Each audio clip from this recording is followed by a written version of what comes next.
Mr. Clements, and we're going to stay in the same vein that we've been in. Clement, I'm sorry, thank you, sir. Both candidates have not criticized this administration that's in office now. In fact, have both said that it's done a wonderful job. But I'm certain that any politician worth his salt feels that he can do a little better job, can tinker just a little better than the previous administration. Mr. Clement, who will be in your administration? You've only expressed one change that you'd like to see so far, and that's been with the police chief. So, in your idea of fine-tuning what has been a good city of Nashville and the administration that's gotten it here, who will be in your administration? First of all, I want to set in public safety, police department, because morale is low, and I'm concerned about that.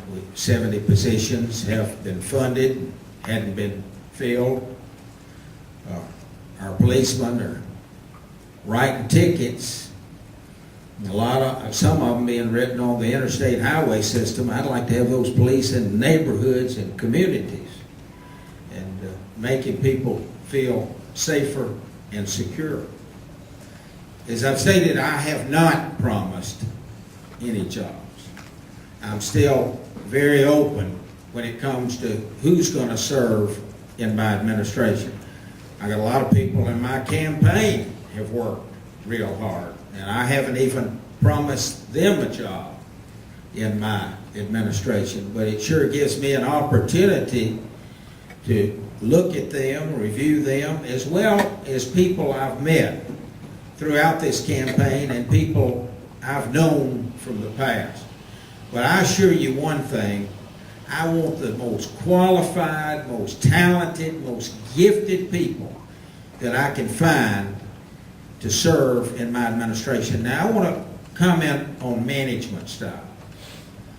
I do not like to micromanage. I won't do that. That's why I'm going to get the most qualified people I can find. Now, some might like to micromanage.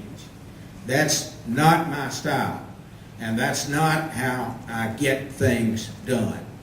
I am very demanding, and I will be of the department heads. I will meet with them regularly and continually on an individual basis as well as on a group basis in order to get feedback. I like to know everything going on because that does help me.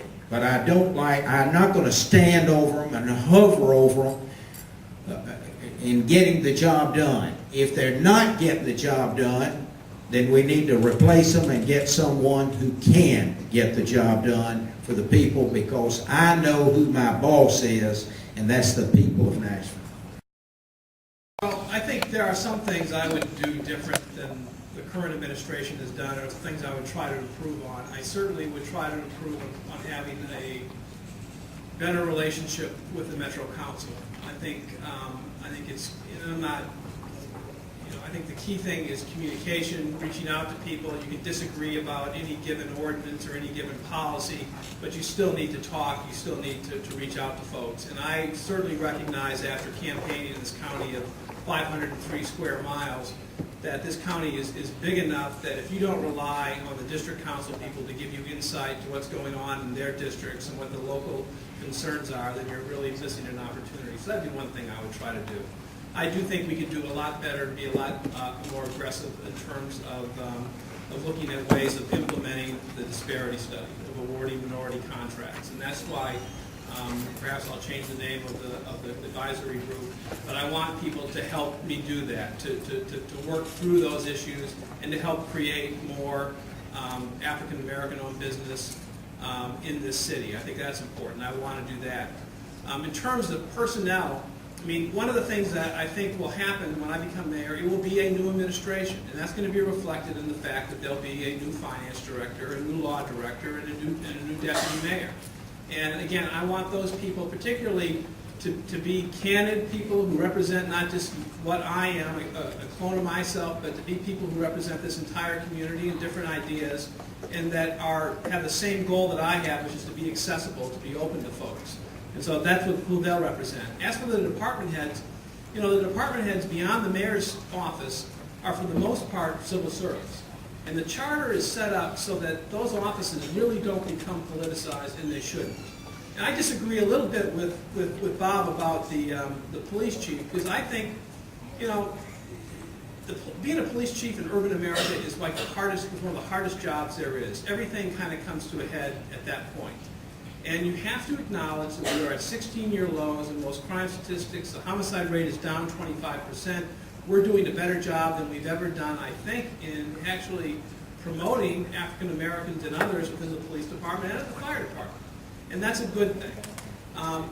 But we can't be satisfied until every neighborhood feels safe. And we can't be satisfied until we have a fully manned and woman police department, fully employed, all 70 positions filled. So, but I think the police chief is doing good. But you can't politicize those things. You know, department heads who are there with civil service, you go in, and I think you have to let them know what you expect, hold them accountable, and if change is warranted, then you make it. But it's only after seeing what's going on. Thank you, Mr. Dean. Ways I would look at the technology issue. One is obviously computers and having the access to the best information systems. And we've made a lot of progress in that in the last 4 to 5 years, but we need to continue to do that. And we need to make sure that there's not a disparity between different schools in terms of the resources they have. I would work as hard as I could, again, in terms of making public education a priority, making sure that we have that allocation there for them to do their jobs. Now, we have the advantage of having Dell Computer here, and we have the advantage of having the Alliance for Public Education, which is an organization, a nonprofit that supplies additional resources for school. I would certainly champion getting additional funds to the Alliance to supplement the school's budget to make sure we have adequate technology in our schools. And I think we could look to the private sector for help too. But again, fundamentally, it's one of the things we have to do as a government, and I would make that a priority. The other area in technology to me is career training or vocational training. You know, we do a lot of good things. There's a lot of good things that we've done in the past, but obviously, for instance, auto mechanics. I mean, that has got to be based on computer diagnosis of cars. We've got to be training our students in the best possible techniques. The skills to work with precision tools and things like that, which are based upon math and using very complicated machinery. That should be part of our programs too. So the technology is something you want to look for also on the career and vocational side. Thank you, Mr. Carl said it very well, and I agree with everything he said. What I want to do is bring the public sector and the private sector together. We have 13 colleges and universities in the Nashville area, and we need to tap into that resource. And we know there's a lot of resistance now to tax increases. So we've got to be more creative than we've been in the past. But being a former college president, I sure want to get the colleges and universities at the table to give me ideas about how we can move Nashville from good to great. And just like we talked a while ago about Mayor Purcell and all that, the whole theme of my campaign, we can do better, move from good to great. And I truly think we can do that. If I didn't think I could do a better job, I ought not to be in this race. And therefore, I am going to tap into the colleges and universities and the great financial resources we have.